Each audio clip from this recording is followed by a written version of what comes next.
تجربته. حضورك خير وبركه. سلام وتحيه وتقدير لهذه الوجوه الكريمه وهذا الحضور الطيب، وفرصه سعيده ان اكون حاضر بجلسه او امسيه او استضافه زميل صديقي العزيز عبيد خميس.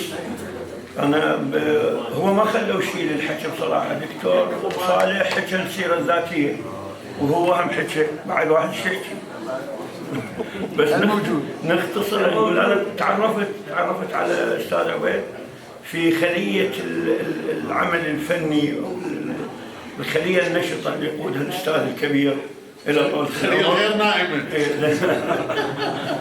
إلى طول العمر. وأنا زرته قبل حوالي 20 يوم بالقاهرة الأستاذ فاروق هلال، ونقل تحياته لكل الأدباء والفنانين وبلده وشعبه وناسه.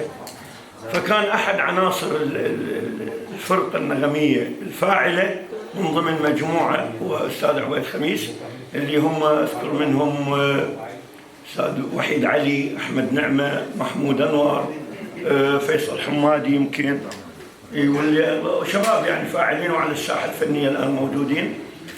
فاكتشفت أنه هذا الرجل قبل أن يكون فنان يعني يمتلك الروح الإنسانية والطيبة والخلق اللي يعجز عنه أن يصفه إنسان. فمبارك لهذا الفنان الدؤوب النشط الذي توج أعماله الفنية ولا يزال بتكوينه. أيضا خلية عمل هي استوديو كمانجة ويستضيف الفنانين بلا، وأنا على حد معرفتي بهذا المجال عمله أكثر فنانين يجون بلا مقابل، يسجل وينتج ويساعد أكثر أصدقائه.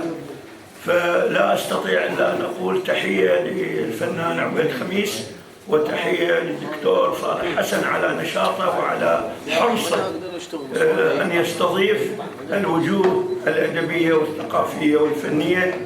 وأحييكم جميعا، وأشكر بدوري أيضا اتحاد الأدباء اللي هو قلب العراق النابض بالثقافة والفن لفسح المجال لاتحاد الإذاعيين التلفزيونيين أن يقدموا ما باستطاعتهم أو ما بجعبتهم من نشاط ثقافي وفني يجمعنا جميعا مثل ما يجمعنا شارع المتنبي كل جمعة.